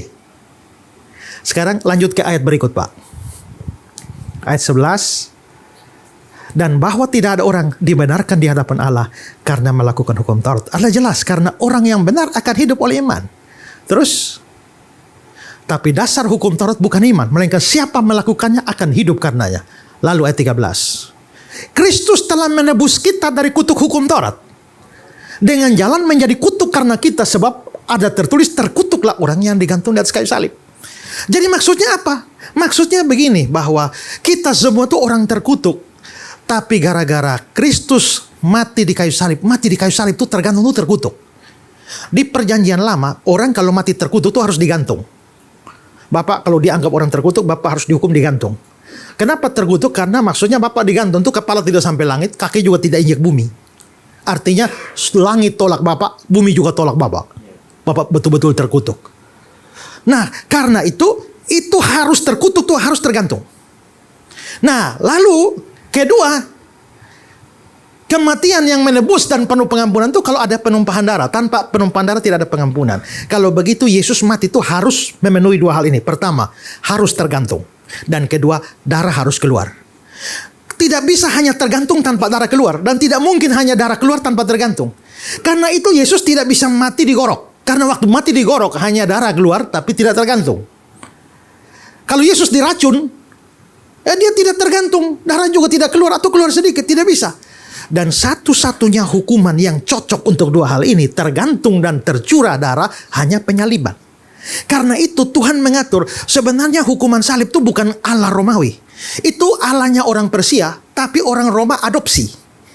Penjahat-penjahat kelas kakap saja yang dihukum dengan cara disalibkan. Dan ternyata Yesus hidup pada zaman Roma yang ada hukuman itu. Supaya apa? Supaya dia dinaikkan di atas kayu salib, lambang terkutuk, darahnya tercurah, ada pengampunan. Makanya Paulus bilang, ada tertulis terkutuklah orang yang digantung pada kayu salib. Jadi Yesus terkutuk. Kenapa? Karena dia ganti kutuk kita. Gara-gara Yesus ganti kutuk kamulah, maka sekarang kamu tidak terkutuk lagi. Gitu? Gara-gara Yesus ganti saya yang terkutuk inilah, maka sekarang saya tidak terkutuk lagi. Terus ayat 14. Kristus telah membuat ini. Membuat ini itu apa? Di atas kayu salib itu. Supaya di dalam dia berkat Abraham sampai pada bangsa yang lain. Kalau begitu sekarang sudah jadi berkat kan? Tadi itu terkutuk. Maka semua orang di luar Kristus itu orang terkutuk. Tapi hanya karena orang dalam Kristuslah sekarang kita sudah jadi orang diberkati. Amin. Gitu. Kalau begitu sekarang, kalau memang manusia tidak bisa lakukan hukum Taurat, kenapa Tuhan kasih hukum Taurat? Supaya jadi cermin, supaya kita berkaca dan sadar bahwa kotoran ini terlalu banyak. Tapi untuk membersihkannya butuh darah Kristus. Ya, gitu jawabannya. Wow. Ternyata kedaulatan Tuhan itu begitu luar biasanya ya. Ternyata sebuah skenario yang Allah kalau punya rencana nggak pernah gagal sebegitu detailnya. Nah, kita bicara sekarang tentang gospel connection nih Pak Ezra. Apakah teologi covenant terkhusus di perjanjian Allah dengan Abraham ya di perjanjian lama itu juga terkait hubungan dengan penyaliban Kristus? Ya, sebenarnya yang tadi itu. Karena sebenarnya Tuhan itu kan kasih berkat ya. Abraham, kalau kamu keluar dari tanahmu, aku akan memberkati engkau. Dan engkau akan menjadi berkat. Dan olehmu semua keturunan di bumi ini akan diberkati. Nah, coba sekarang kita lihat Kejadian 12.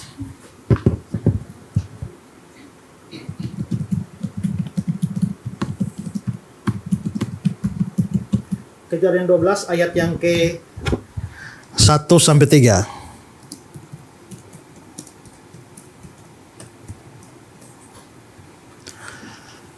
Berfirmanlah Tuhan kepada Abraham, pergilah dari negerimu dan dari sanak saudaramu dan dari rumah bapamu ini ke negeri yang akan kutunjukkan padamu. Terus, aku akan membuat engkau menjadi bangsa yang besar, memberkati engkau, membuat namamu masyhur, dan engkau akan menjadi berkat. Yang jadi berkat siapa? Engkau. Siapa? Abraham. Siapakah yang akan menjadi berkat? Abraham. Tapi saudara lihat nanti pola itu bergeser. Ini engkau akan jadi berkat. Sekarang coba lihat Kejadian 22 ayat 18.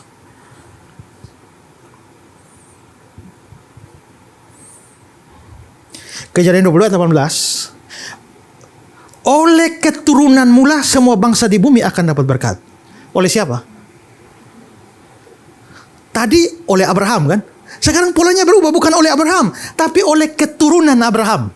Semua bangsa di bumi akan mendapatkan berkat. Lalu sekarang coba Kejadian 26 ayat 4. Kejadian 26 ayat 4. Aku akan membuat banyak keturunanmu seperti bintang di langit. Aku akan memberikan kepada keturunanmu seluruh negeri ini. Dan oleh keturunanmu semua bangsa di bumi akan dapat berkat. Tadinya janjinya bahwa Abraham yang akan jadi berkat. Tapi polanya bukan lagi Abraham, tapi keturunan Abraham yang jadi berkat. Lalu Paulus melihat ini. Oleh keturunanmu itu bentuknya tunggal. Bukan oleh keturunan-keturunanmu. Berarti hanya oleh satu keturunan saja. Sekarang lihat Galatia 3 ayat 16. Galatia 3 ayat 16. Adapun kepada Abraham diucapkan segala janji itu dan kepada keturunannya, tidak dikatakan kepada keturunan-keturunannya. Seolah-olah dimaksudkan banyak orang, tapi hanya satu orang. Dan kepada keturunanmu, yaitu Kristus. Kalau begitu, janji pada Abraham bahwa dia akan jadi berkat itu dipenuhi oleh siapa? Dipenuhi oleh Kristus. Karena itulah kalau orang dalam Kristus, dia mendapatkan berkat yang berkat Abraham itu. Nah, kalau begitu kita bisa lihat teologi covenant teologi dari Abraham ini ternyata memuncaknya pada keturunan Abraham, yaitu Yesus. Karena itulah maka janji berkat untuk Abraham itu diwarisi oleh orang-orang yang beriman pada Kristus. Makanya kalau saudara beriman pada Kristus, saudara adalah anak Abraham dan diberkati bersama dengan Abraham. Tapi kalau orang di luar Kristus, dia orang terkutuk. Ya. Nah, ini masih nyambung nih dalam hubungannya dengan sampai ke Yesus nih Pak Ezra. Kenapa Yesus harus inkarnasi nunggu zaman Romawi? Tidak segera saja beberapa waktu setelah Adam dan Hawa jatuh dalam dosa. Langsung inkarnasi saja, jadi nggak perlu banyak orang yang berdosa. Coba Galatia pasal 4. Ayat 5. Kadang-kadang gara-gara daging babi ini Pak agak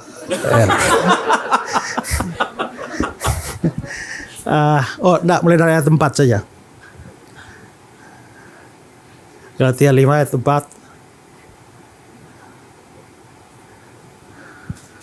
Mulai ayat 4. Naik 1.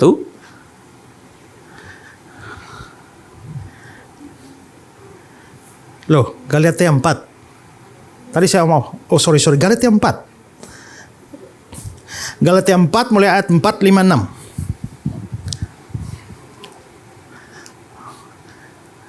Ya, ayat 4. Tetapi setelah genap waktunya, maka Allah mengutus anaknya yang lahir dari seorang perempuan. Setelah genap waktunya. Setelah pas waktunya. Itu berarti Yesus lahir pada abad pertama. Itu pas waktunya. Maka Yesus yang lahir pada abad pertama itu bukan terlalu cepat datang. Tapi bukan juga terlalu terlambat datang. Kalau kita pikir, kenapa begitu Adam dan Hawa berdosa saja, Yesus langsung lahir kan? Menurut kita itu lebih tepat. Tapi ternyata menurut Tuhan, justru kalau dia datang zaman itu terlalu cepat. Kenapa tidak lebih ini? Terlalu lambat. Kita tidak tahu alasan apa, tapi waktu abad pertama Yesus lahir, itu setelah genap waktunya, pas waktunya. Nah lalu akhirnya banyak penafsir mulai memikirkan, pas waktunya apa ya? Ya, waktunya bagaimana dia nggak pas? Nah, menurut saya semua hanya spekulasi. Ada yang mengatakan bahwa Yesus lahir pada abad pertama pada saat pengaruh Yunani begitu hebat. Di bawah Alexander Agung, Helenisasi terjadi. Sehingga semua serba Yunani. Zaman itu kalau kamu tidak ke Yunanian, kamu tidak gaul. Semua serba Yunani pada masa itu. Makanya kita punya ilmu-ilmu semua kan Yunani. Biologi dari kata bios dan logos bahasa Yunani. Bios artinya hidup, logos artinya ilmu. Jadi biologi artinya ilmu hidup.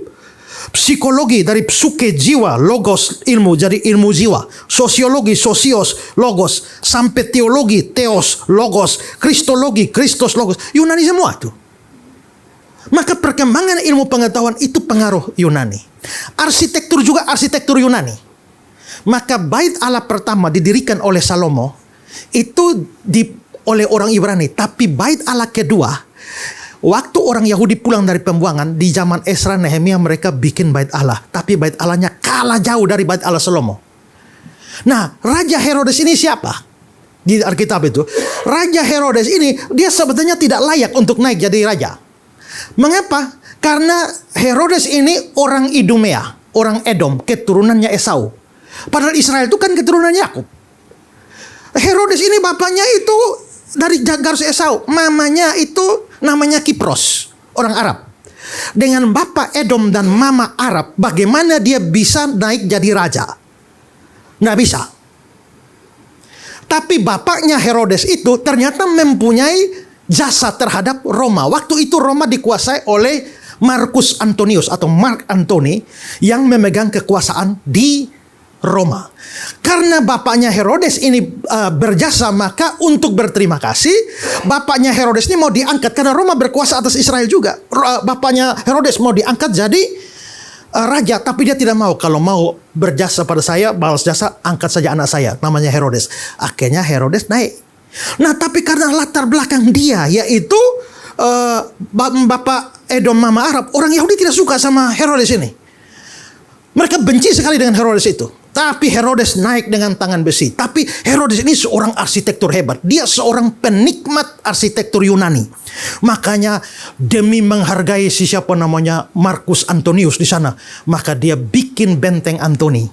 Ya, kalau saudara pergi ke Israel sudah lihat ada benteng Antonia. Itu dibuat oleh Herodes untuk bisa ambil hatinya Marcus Antonius. Lalu dia bikin semua, dan saudara-saudara, sementara Marcus Antonius berkuasa di Roma, terjadi pergolakan politik.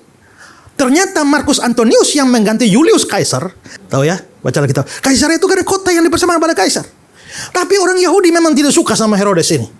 Ya, tidak suka sama Herodes ini. Pernah ada kelaparan. Kelaparan besar, Herodes keluarkan uang beli gandum dari Mesir. Rakyat terima gandumnya, tapi tetap tidak mau Herodesnya. Ya.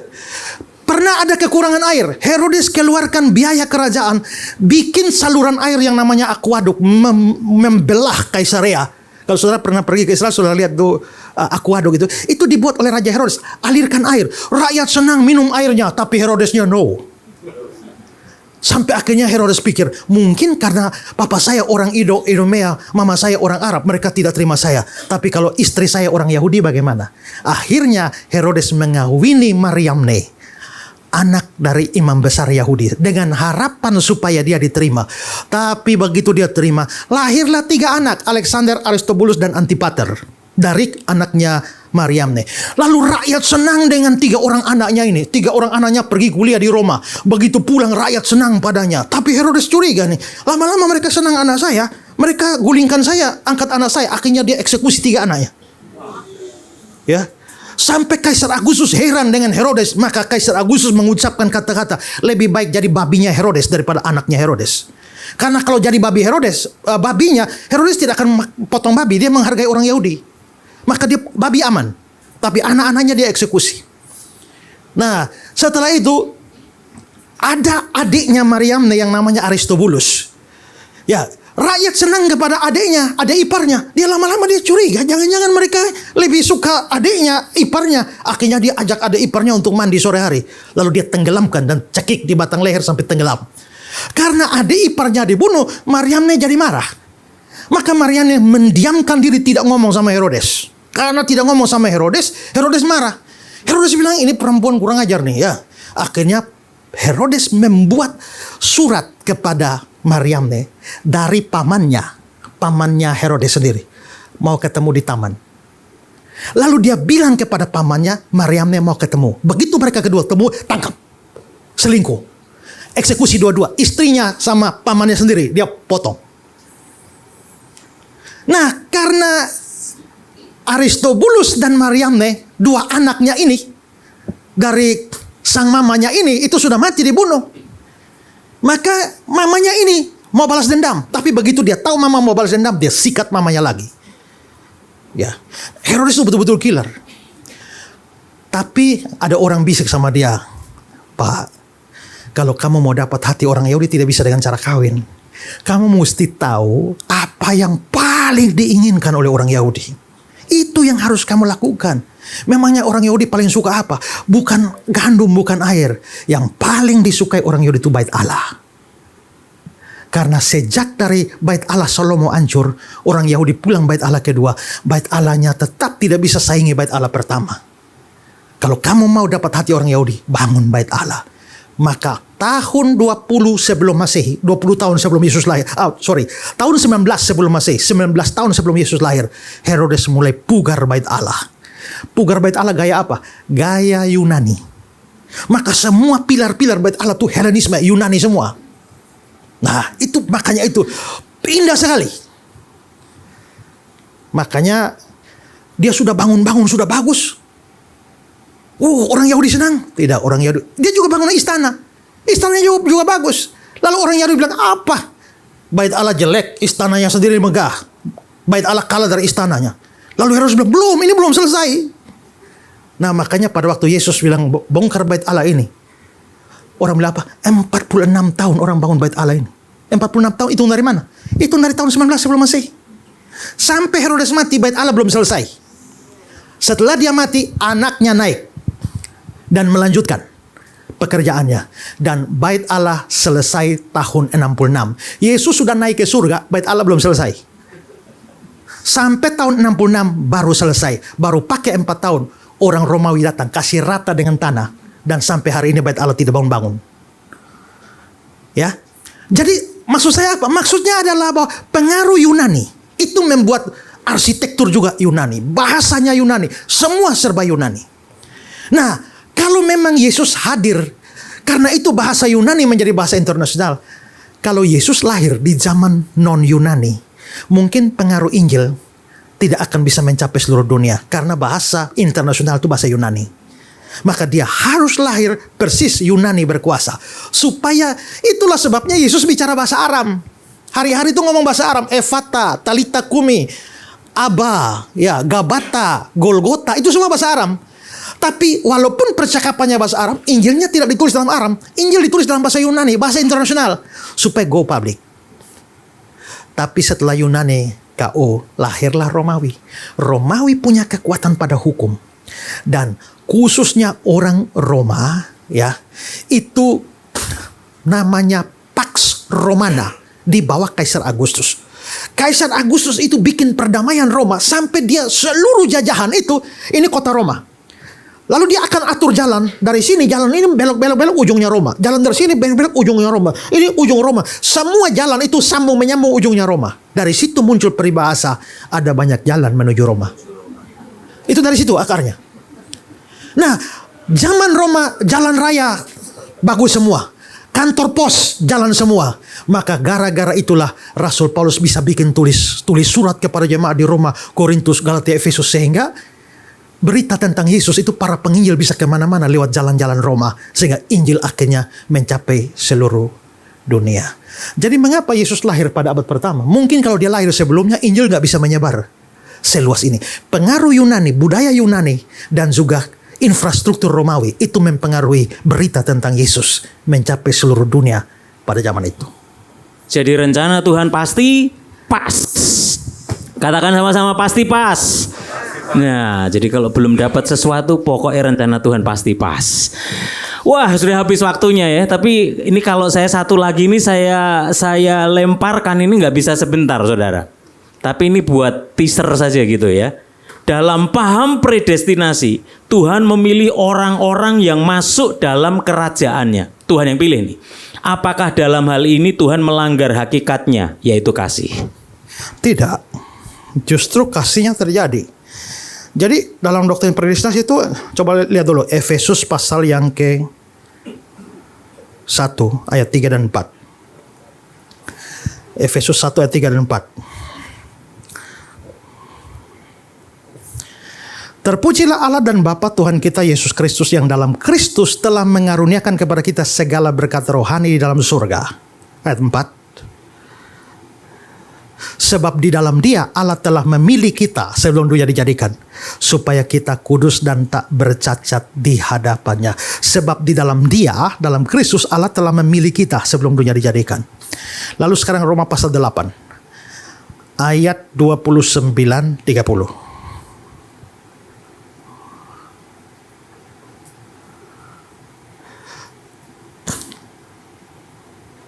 Roma 8, 29. Sebab semua orang yang dipilih dari semula, mereka ditentukannya dari semula menjadi serupa dengan gambaran anaknya, supaya ia anaknya menjadi sulung di antara banyak saudara. Terus 30. Dan mereka yang ditentukan dari semula, mereka juga dipanggilnya. Mereka yang dipanggilnya, mereka juga dibenarkannya. Mereka yang dibenarkannya, mereka juga dimuliakannya. Kita baca terbalik.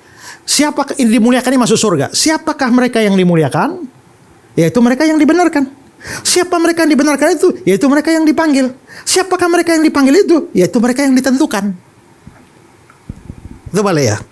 Artinya kalau orang ditentukan, dia pasti dimuliakan sampai di surga. Kalau kamu bisa masuk surga, artinya kamu ditentukan. Ya. Kalau kamu betul-betul beriman, kamu pasti masuk surga. Kamu baru beriman hari ini, tapi kamu pasti masuk surga. Tapi sebenarnya Tuhan sudah tahu dan Dia sudah memilih menentukan kamu sebelum dunia dijadikan. Tapi Dia panggil kamu hari ini melalui saya waktu saya khotbah. Dia panggil kamu. Akhirnya kamu menjadi percaya, kamu dibenarkan. Karena kamu dibenarkan, maka akhirnya kamu mati masuk surga, dimuliakan. Nah, apakah itu bertentangan dengan hakikat Allah? Apakah Tuhan panggil semua orang? Tidak. Dia hanya memanggil sebagian orang saja. Apakah itu bertentangan? Tidak. Kenapa? Biasa orang bilang, oh kalau Tuhan pilih sebagian saja. Ini sama contohnya begini. Saya Tuhan Allah ini, seluruh manusia nih. Lalu saya mau memilih, oh saya pilih baju putih sana diselamatkan. Baju merah diselamatkan. Oh itu saya tidak mau pilih, biar dia masuk neraka. Ini selamat. Sana. Lalu pertanyaannya orang, Tuhan maha adil kah? Bukan masalah adil. Kalau mau adil, masalahnya semua kalian berdosa. Mau adil, saya harus kasih masuk semua neraka. Itu adil. Keadilan Allah itu harus menghukum. Coba Nahum 1 ayat 3. Nahum 1 ayat yang ketiga.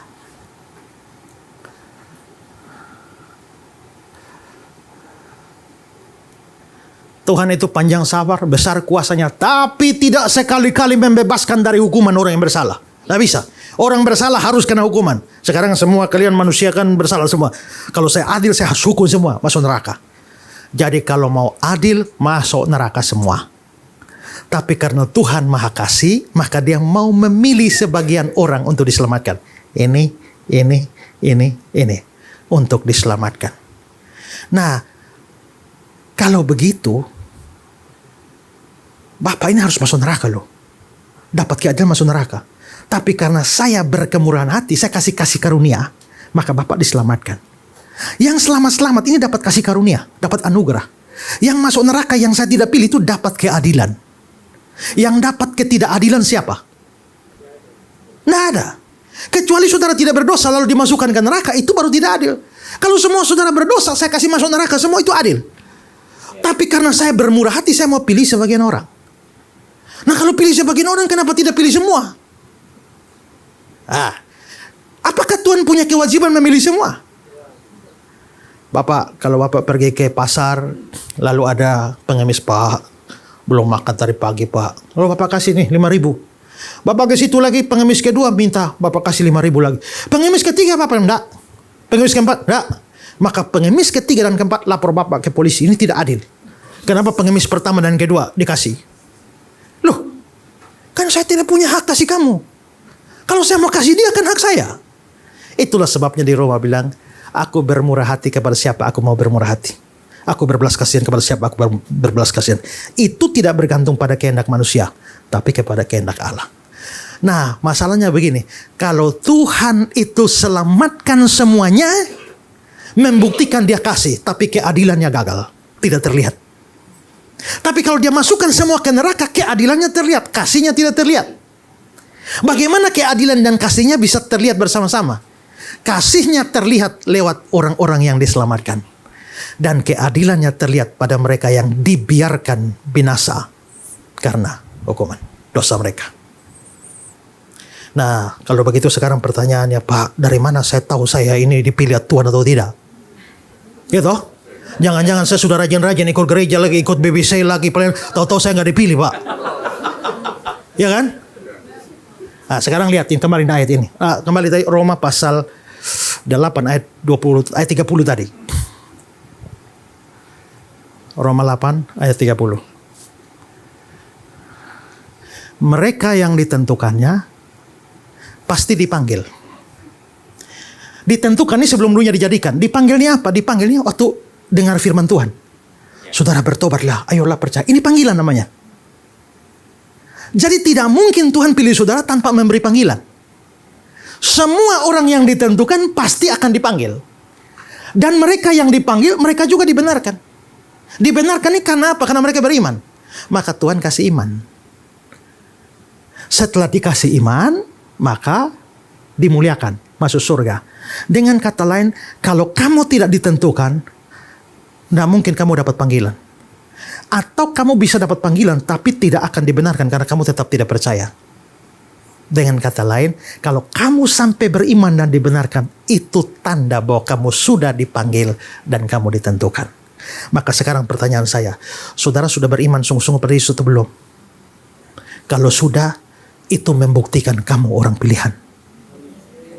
Tapi kalau saudara belum beriman, ini pasti bukan pilihan, belum tentu juga. Karena mungkin hari ini belum percaya, besok percaya.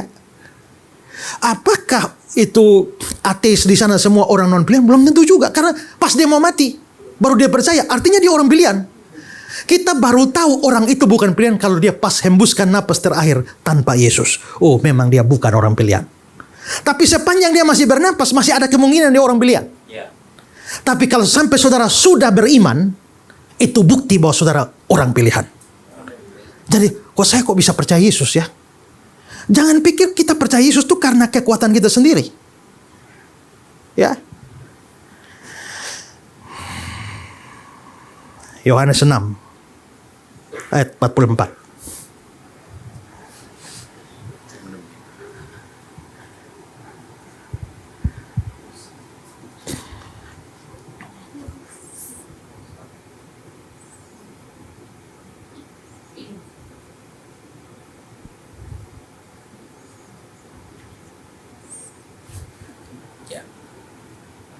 Yohanes 6 ayat 44.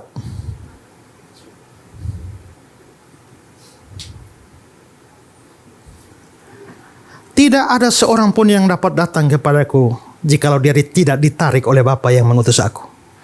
Tidak ada orang yang dapat datang kalau tidak ditarik oleh Bapa. Jadi kalau hari ini saya bilang, saudara-saudara, malam ini ambil keputusan. Siapa yang mau datang dan percaya pada Yesus, keputusan ada di tangan saudara. Kan saya tantang begitu, yang mau terima Yesus maju. Begitu ibu maju, saya tahu Bapak telah tarik dia. Karena tidak ada orang bisa datang pada Yesus kalau Bapak tidak tarik. Ya. Lalu sekarang lanjut ke ayat 64. Oh, sorry ya. Bukan 4,4 ya.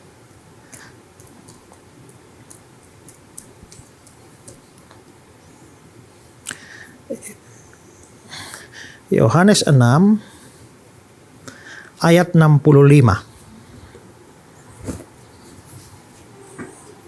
Sebab itu telah kukatakan padamu, tidak ada seorang dapat datang padaku kalau Bapa tidak mengaruniakan kepadanya.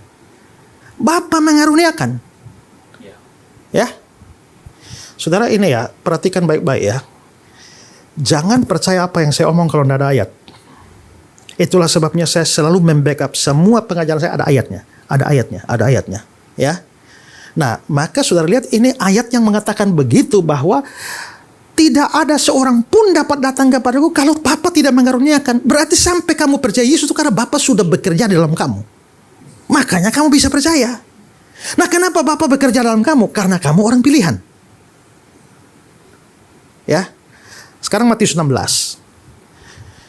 Matius 16 mulai ayat 16.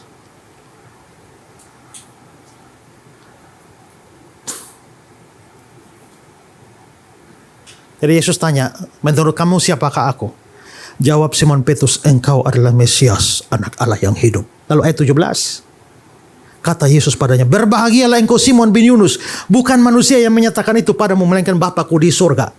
Jadi kalau sampai kamu percaya aku adalah Mesias, itu Bapa di surga yang kasih pengertian pada kamu. Oh, kalau begitu kita bisa kenal Yesus, kita bisa mau datang pada Yesus, mau beriman kepada Yesus, itu karena Tuhan yang tarik. Kalau begitu, dari mana saya tahu saya orang pilihan ya? Kamu sudah percaya Yesus? Sungguh-sungguh? Ya, kalau begitu selamat, kamulah orang pilihan. Tapi kalau kamu belum percaya Yesus, saya belum tahu. Tunggu saja sudah almarhum dalam Yesus atau tidak. Nah, gitu ya. Jadi justru pemilihan itu sejalan dengan keadilan dan kasih Allah. Gitu, Pak.